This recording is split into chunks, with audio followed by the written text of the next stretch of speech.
आखिरी समय का टिकट भी हमें बुक करना पड़ेगा। और महाराज ये अंतिम यात्रा है और इस अंतिम यात्रा के लिए हमने कौन सा टिकट बुक कराया है ये आपके कर्म जानते हैं और आप स्वयं जानते हैं और ये हर आत्मा जानती है कि मैंने संसार में आके पाप किया है कि पुण्य किया है। लेकिन कहते हैं कि अभी भी जब उठे जब सवेरा, और इसलिए भगवान की कृपा हो जाए।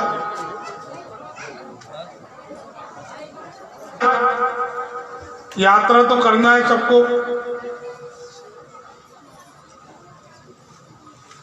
अब राजा परीक्षित ने मन में विचार किया, अभी किसी को यह मालूम पड़ जाए कि मेरे पास 7 दिन का समय शेष है, वो क्या करे?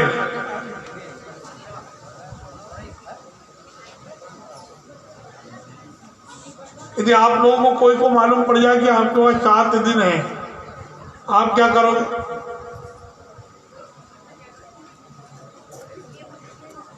भगवान की मुक्ति और मोक्ष का द्वार ढूंढोगे कि नहीं ढूंढोगे? कि अंतिम समय में भी छोरे को बिठाओगे पास में, देख फोकटलाल से 1000 लेना है, रामलाल से 2000 लेना है, कामलाल से 3000 लेना है, देने वालों का कोई ना बोल। लेकिन ये राजा परीक्षित थे जिन्हें मालूम था कि मेरे पास में 7 दिन का शेष समय बचा है और 7 दिन में क्या करेंगे, और 7 दिन में क्या करेंगे? मुक्ति और मोक्ष के द्वार को ढूंढने के लिए उन संतों के बीच में चले गए कि कोई मुझे बता दे कि महाराज मेरा पास 7 दिन का शेष समय बचा है और ये 7 दिन में मैं कौन सा रास्ता, कोई ऐसा रास्ता बताइए जिससे मैं परमात्मा को पहचान सकूं, मुक्ति क्या है वो जान सकूं, मोक्ष क्या है, ये जीव आत्मा मरने के बाद कहाँ जाती है, ये सृष्टि की उत्पत्ति कहाँ से हुई, ये 84 लाख योनियां कहाँ से आई। कितने सवाल थे राजा के मन में, कोई उनके सवालों का जवाब देने वाला नहीं था। लेकिन 19 संतों के भीड़ में स्वयं भागवत के वक्ता श्री शिरोमणि श्री व्यास पुत्र सुखदेव जी महाराज प्रकट हुए, जो कहीं एक क्षण के लिए कहीं रुकते नहीं है। उन्होंने कहा राजन 7 दिन तो बहुत है, यदि मनुष्य चाहे, मानव चाहे तो 7 मिनट में भी ज्ञान को प्राप्त कर सकता है और अंतिम 6 मिनट में भी वो भगवान को प्राप्त करके मोक्ष और मुक्ति तक जा सकता है। इसलिए हमारे लिए तुलसी बाबा ने इसलिए तो लिखा था कि एक घड़ी आदि में पुण्य।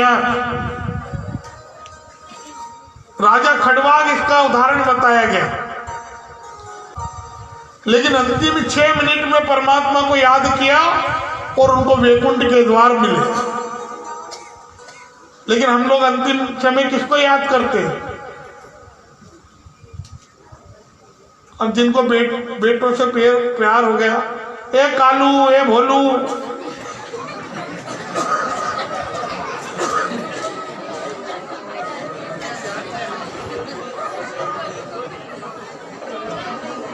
अंतिम समय ये याद आएगा। और यदि बेटे का नाम नारायण होता तो बेटे का नाम क्या रखा? कालू भालू। लेकिन उसका नाम यदि नारायण होता, घनश्याम होता, तो अंत समय तुम उनको पुकारते ए नारायण, तो आपकी आवाज उस नारायण तक जाती और वो आपको पुष्पक विमान लेकर लेने के लिए आ जाते। लेकिन आपने बुलाया कालू और भालू को, तो यही आएंगे।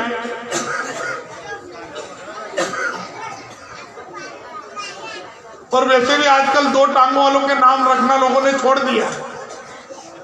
पहले तो भगवान के नाम रखे जाते थे कि उनसे यदि हमारा प्रेम हो जाए हमारे बच्चों से, तो अंत समय वो नारायण हमको एक अजामल की कथा आती है, भागवत में आगे सुनाएंगे। उनके पुत्र का नाम नारायण था और अंत समय पुत्र की मोह माया ममता इतनी थी कि अपने पुत्र नारायण को बुलाया तो भगवान का विमान आ गया लेने के। इस अंतिम बारे के बारे में विचार कीजिए कि अंतिम समय हमें किसको बुलाना है।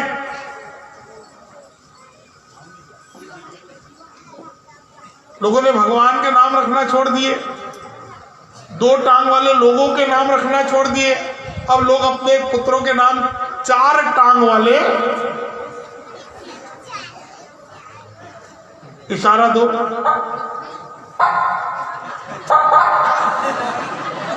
इनके नाम रख रहे हैं।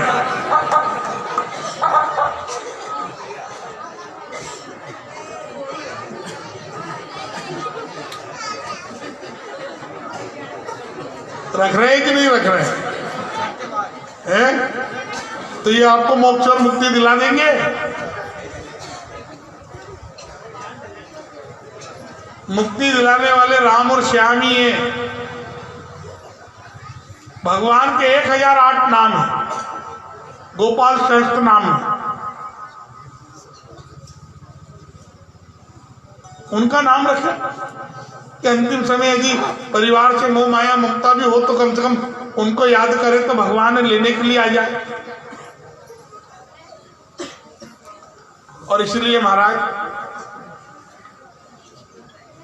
अब जीव आत्मा बताई गई कि हमारे माथे का जो एक बाल है उसका 100वां भाग जीवात्मा बताया गया है।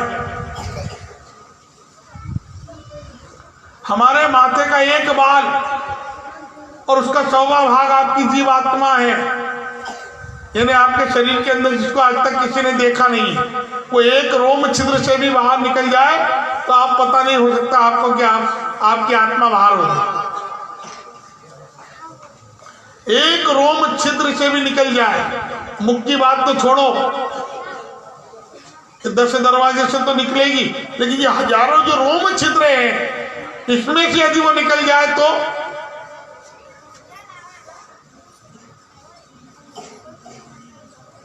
फिर क्या कर? शरीर किसी काम का नहीं है, मट्टी में मिल जाए। लेकिन आत्मा को आप काट नहीं सकते, आत्मा को आप जला नहीं सकते, आत्मा को गला नहीं सकते। शरीर को आप काट दोगे, जला दोगे, मार दोगे, लेकिन जो आत्मा है,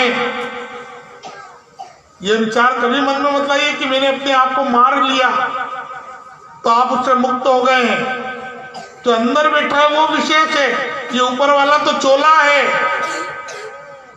आज पहना है, कल उतार दिया, कल दूसरा चोला धारण करना है हमारे कर्म के आधार पर। और एक चोला नहीं है, 84 लाख चोले हैं। तुम्हारे जीवन में तुम कितने कपड़े ले सकते हो, कितने बदल सकते हो। 100 वर्ष की उम्र में 1000 कपड़े, 2000, 10,000, लेकिन आपकी आत्मा के कितने कपड़े हैं? 84 लाख कपड़े हैं।